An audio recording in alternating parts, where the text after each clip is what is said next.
Here is Terry Crews in the Expendables, flexing Hollywood's favorite portable weapon of mass destruction. The shotgun. The scene says it all. The shotgun solves all problems. And modern problems require modern solutions. All you need is one, preferably a fully automatic beast like the AA-12 he was using. And all your enemies magically go down like dominoes. Remember this shit at Christmas! There is just one problem with this scene. Terry Crews would be the one to go down first. Because Hollywood gets everything wrong about shotguns. I am aware of this as, since the military, I've enjoyed training and shooting with a lot of shotguns. I know, I get it. I love that Terry Crews scene. But if I fired a shotgun the way he did, I probably would have failed basic training in the military. The stakes, happily, are not as high for me those days. Like, historically not good. But I know better than to shoot a shotgun the way he was doing it. Because, as you can see here, shotguns have to be reloaded. Before we break down the absurdity of the Terry Crews scene, let's meet our old friend John Wick to illustrate. Mr. Wick. Do enjoy your party. Infinite ammo. 12-gauge steel slugs. Armor piercing. At least John Wick writers actually had him reload his Benelli M4 in that famous scene from John Wick 3.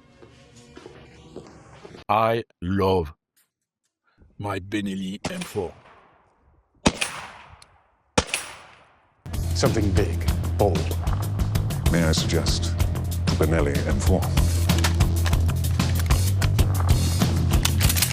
Custom bolt carrier release and charging handle.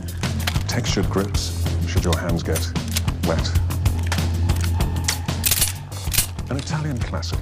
But this was still sort of a cheat code. He's reloading, sure, but I cannot reload as fast as this. I'm still trying. In a stressful situation like he was in, his speed was even more exceptional and borderline impossible unless you have a lot of training and skill.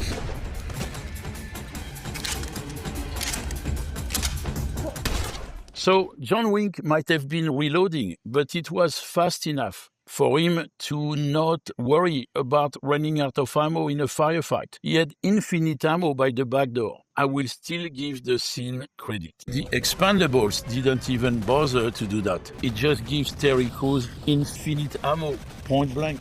Go back and look more closely at Terry Crews with his AA-12 shotgun. At best, this shotgun has a 32.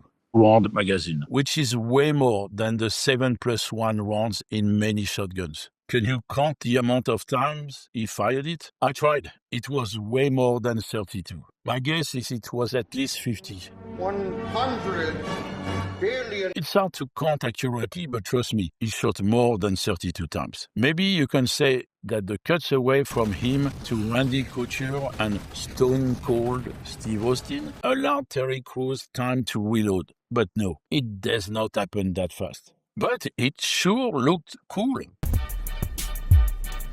It's the sort of thing that's guaranteed to get the audience cheering in their seats. Yeah.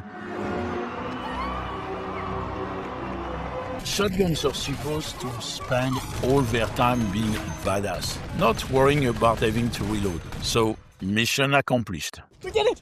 Yeah. But why even bother to do what John Wick or Terry Crews did? They were actually holding their weapons with both hands, and shotguns can look much more badass with just one, right? It's amazing. You are 100% wrong. Shooting from the hip or hand. Here is Arnold Schwarzenegger in Terminator 2, firing a shotgun with one hand.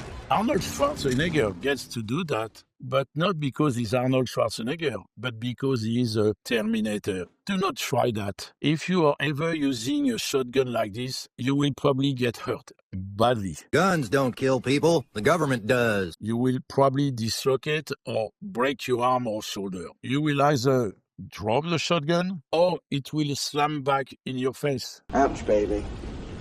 Very ouch. And you will look like you just went for multiple rounds against Mike Tyson.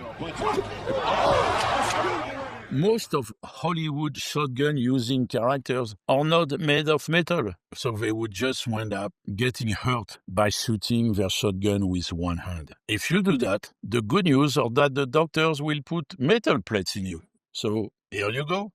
One step towards becoming a Terminator. Awesome! Terry Crews and John Wick would probably avoid that kind of injury since they are not dumb enough to do that. But he would still get hurt because the enemies would not be going down in droves like that. They would actually wind up killing him in short order because its fire would be wildly inaccurate and almost all of them would be left standing. But wait a minute. Shotguns are designed to be used by people that cannot shoot, right? Your final words. You don't need to brandish that weapon. I'm not gonna hurt you. Well, sounds to me like we got a bit of what? Smart ass on our hands. You're ejecting a lot of shells there. Yup.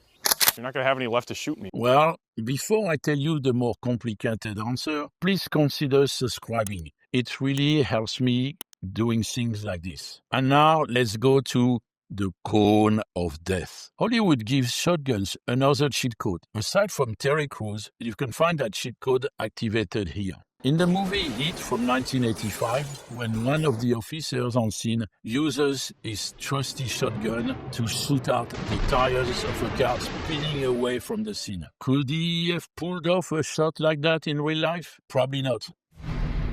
However, a great shooting scene, and one where Hollywood tried at least to be a bit realistic. In movies, you just need to point a shotgun and shoot at some bad guy or thing, and it will be destroyed, because accuracy is not required. The cone of death will take care of everything. This is my boomstick! Shotgun pellets spread over a wide area after all, and they're bound to hit something. Actually, the so-called cone of death is pretty narrow, so at close range, you will have to aim. Shotguns have a much tighter spread than you think. At 7 yards, a common self-defense situation, the spread will only be about 1 1/8 inches square. It will go from there to about 3 3/8 inches square at 15 yards, and then go to about 10 inches square at 25 yards, thus actually becoming less effective as less pellets will hit. That speeding car, by the time the pellets got there, they would have missed or lost the kinetic energy needed to do what you just saw on your screen. If that officer wanted to take the tires out from under that car, using a carbine might have been a better choice. But it does not matter. The shotgun spreads a cone of death, and it's equally powerful everywhere, and that means some pretty hilarious violations of basic physics. Exaggerated power. We are back to where we started, with the shotgun being a portable weapon of mass destruction, no matter the distance. In fact, they are so powerful that often you see guys getting blown into next week after getting hit. Sure, shotguns pack a lot of power at short distances. But did you notice something else? Here I am, still standing after shooting shotguns. Every action has an equal and opposite reaction.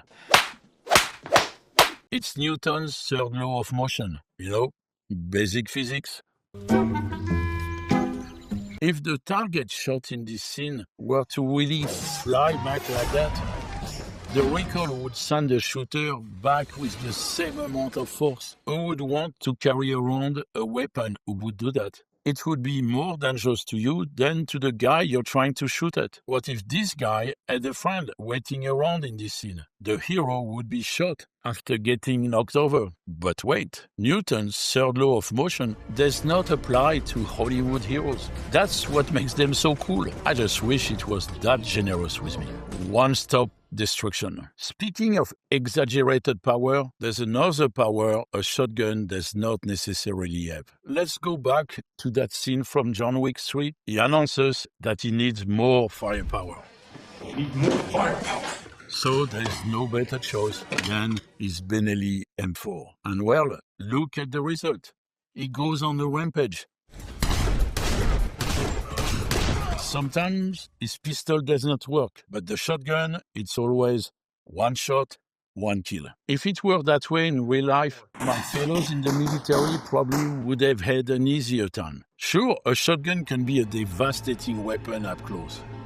It's used in breaching operations for a reason, but it is not foolproof. The effect will depend on the kind of shotgun, ammo, shot placement, and distance. There is more than one kind of shotgun. Tactical shotgun started with the manual pump style. Then semi-autos appeared, followed by semi-autos with multiple tubes for increased capacity. Then recently we came to the holy grail. Semi-autos with magazines or drums, short barrels, and suppressors. Hallelujah! Yeah! Can I borrow your gun? There are a lot of different kinds of shotgun ammo. The one most frequently used in Hollywood is the double-aught buck, which has 9 pellets in a round. It is devastating at close range. And the movie certainly does that justice. Another popular round is a slug. 12-gauge steel slugs, armor-piercing. It requires more accuracy, creates more recoil, but has devastating effect on impact. Effect and accuracy will diminish quickly with distance, and there is another problem. Look at how shotgun shells and slugs are shaped. They are not like armor-piercing rounds from a rifle, which are designed to penetrate because their long and narrow shape concentrates force on such a small area. There are some special exceptions, but we are not all John Wick and have armor-piercing slugs lying around. Good body armor can potentially stop a shotgun round from getting through. Although the blunt force trauma from a well-placed shot at close range can still be devastating. At John Wick's distance, a center mass hit with a double-aught buck round, let alone a slug, can potentially stop someone's heart. But John Wick was not automatically in heart-stopping or armor-piercing distance. Looking again at the scene, I cannot say for certain if John Wick's shots would all be instant kills. Fortunately, Hollywood heroes have another option. The shotgun is a weapon so deadly that it can almost kill with just a sound. But before we hear this deadly sound, please consider clicking on the link in the video description to get a free resource list with ranges, stores, books, and our newsletter. Racking. In another way, the John Wick scene is actually one of the more accurate depictions of shotguns in movies, and that is because it lacks something. But you did not hear it in this scene, did you? The distinct sound of a shotgun being racked. Because that iconic racking sound where the bad guys know the hero is about to give them what they deserve. In real life, the bad guys would be happy to hear it. As the wise man said, too much rack is not always a good thing. Can you just look at my boobs? You should look at my face. I'm trying, but it's so close to your boobs. In Hollywood, that repeat racking action sounds intimidating. But in real life, you would want to rack your shotgun before you get into a firefight.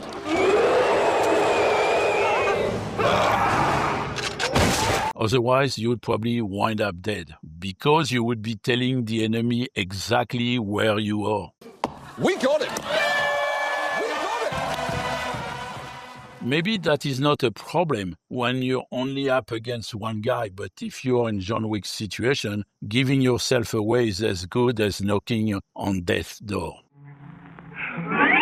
And you probably don't know this, but all that racking, you just wind up ejecting live ammunition on the floor. The Benelli M4, like most shotguns, can only carry up to 7 rounds, with one more in the chamber. Maybe it's not a problem if you have infinite ammo like Terry Crews does, but John Wick at least had to make a show of paying attention to reloading. In real life, you would just be asking to get shot by racking as much as Hollywood heroes do.